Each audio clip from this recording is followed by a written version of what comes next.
आता फार जास्त चर्चा करू नये अधिवेशनामध्ये. अधिवेशनामध्ये त्या गोष्टींवर चर्चा करा ज्या जीवन मरणाशी संबंधित आहेत, ज्या लोकांच्या म्हणजे कष्टाशी संबंधित आहेत. त्याच प्रकारचं आजचं हे आंदोलन आहे, ज्या आंदोलनामध्ये लोक 18 वर्षापासून नोकरीवर आहेत, समग्र शिक्षा करार कर्मचारी म्हणून वेगवेगळ्या कॅडरमध्ये आहेत. इंजिनिअरिंग कॅडर आहे, नॉन टीचिंग कॅडर आहे, डेटा एंट्री ऑपरेटर आहे. झालं काय तर एकनाथरावजी शिंदेसाहेबांच्या सरकारच्या काळामध्ये आपण बघितलं की ज्यांनी 1 वर्ष नोकरी केली त्यांना कायम करण्यात आलं नगरपालिका सेवांमध्ये, कारण करोनात नोकरी केली म्हणून. झालं काय तर एकनाथरावजी शिंदेसाहेबांच्या काळामध्ये स्पष्टपणे किती लोकांना 3105 नाही त्यापैकी किती लोकांना कायम केलं? 3105 लोकांना कायम केलं. 3105 लोकांना कायम केलं. 2 वर्ग निर्माण करण्यात आले. सर्वोच्च न्यायालय स्पष्टपणे सांगते की एकाच जर वर्गातले लोक असतील तर त्यांच्यात विभागणी करून डिस्क्रिमिनेशन करू नये. मग आवडती नावडतीचे लोक आहेत का? त्यामुळं मला असं म्हणायचं आहे की भाषा ही कोणता भाग आहे नाही आहे, म्हणजे काय म्हणतो ते नव्याने वेगवेगळे दुसरे चित्रपटावरले विषय, त्याचबरोबर वेगवेगळे म्हणजे प्रांतीय लोकांनी इथं राहावं की ना राहावं ह्या सगळ्या विषयांवर सरकारला आव्हान आहे. त्या विषयांवर फार चर्चा करू नका. ज्या विषयांमध्ये जीवन मरणाशी संबंध नाही आहे, कष्टकऱ्यांच्या विद्यार्थ्यांच्या प्रश्नावर विचार करावा. जसं भटक्या विमुक्तांचे विद्यार्थी इथं उपोषणाला बसलेत, त्या विद्यार्थ्यां सगळ्या इतर संस्थांना पैसे मिळालेत, शिष्यवृत्तीच्या बाबतीतले त्या भटक्या विमुक्तांना पैसे मिळालेले नाही आहेत. ह्या बाबींवर अधिक चर्चा करावी. कुणीतरी म्हणजे वेगळ्या कारणाने मोठा आहे म्हणून चर्चा करण्याऐवजी सामान्यांसाठीच्या प्रश्नावर चर्चा करावी आणि ह्या कर्मचाऱ्यांना कायम करावं. या कर्मचाऱ्यांचा जो खंड आहे तो क्षमापन करावा. त्याचबरोबर जी पदं रिक्रुटमेंटला नाही आहेत, रिक्रुटमेंट रूल तयार करावा असं मी सरकारला आव्हान करतो आणि तातडीने हे निर्णय व्हावेत असं देखील आव्हान करतो.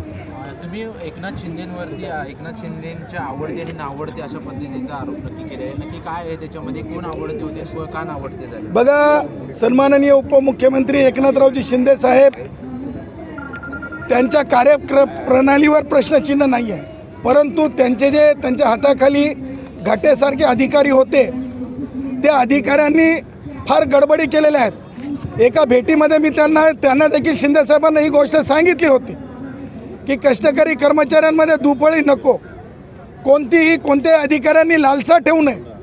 परंतु मला सांगा, एवढ्या मोठ्या संख्येमधल्या कर्मचाऱ्यांपैकी काही कर्मचाऱ्यांनाच त्यांच्या काळातील अधिकाऱ्यांनी कायम करणं आणि बाकीच्या कर्मचाऱ्यांना कायम न करणं हे कुठेतरी दत्तोपंत ठेंगडी भारतीय जनता पक्षाचे नेते आणि त्याच प्रकारे तुम्हाला सांगतो श्रमवीरांचे नेते भारतरत्न डॉक्टर बाबासाहेब आंबेडकर यांच्या विचारांना खीळ बसणारा आहे.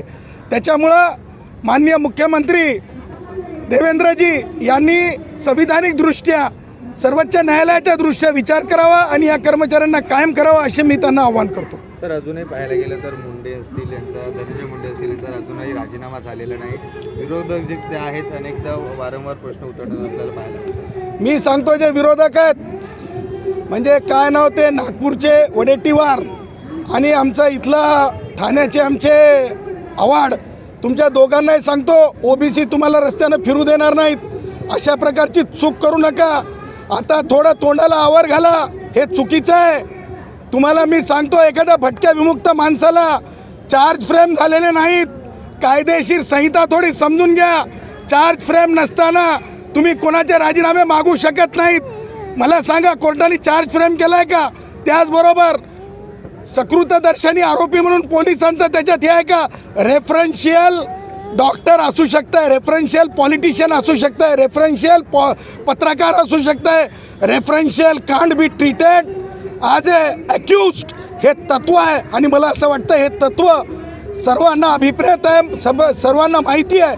त्यामुळं मला असं वाटतं आहे की धनंजय मुंडेंचा राजीनामा विरोधकांकडे प्रश्नच नाहीत. विरोधकांना ज्या आहे सामान्य कष्टकरी जे आता जसे कर्मचारी आमचे कायम करा म्हणून बसलेत अशांच्या प्रश्नावर पडलेली नाही आहे.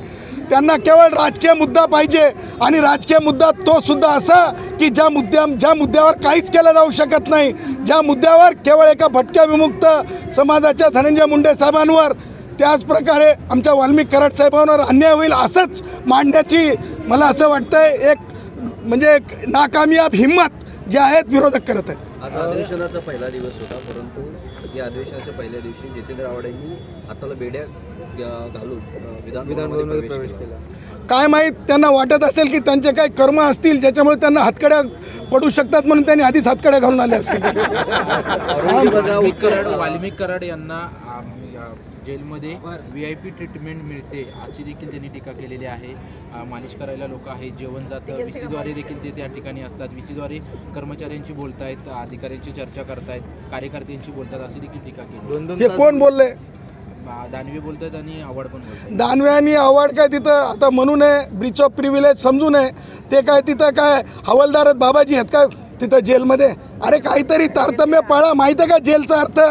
मला दानवेंना सांगायचं, दानवे आपण काय बोलतो? आपण एका न्यायिक संहितेचा अपमान करत आहोत. दानवे याचं भान ठेवा.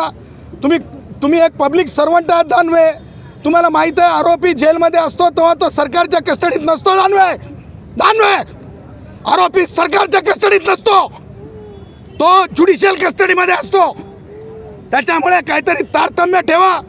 न्यायालयाचा अपमान करत आहेत दानवे. त्याच्यामुळे जर दानवेची ही जर वृत्ती थांबली नाही, आव्हाडांची ही जर वृत्ती थांबली नाही, तर माननीय उच्च न्यायालय छत्रपती संभाजीनगर पीठाने जे निर्देश दिलेत त्याच्यामध्ये पुन्हा एकदा अर्ज दाखल करू आणि या सगळ्यांची जे काही चाललेलं आहे, आता मला म्हणायचं नाही चावटपणा, जे काही बालिशपणा ते उघड करू.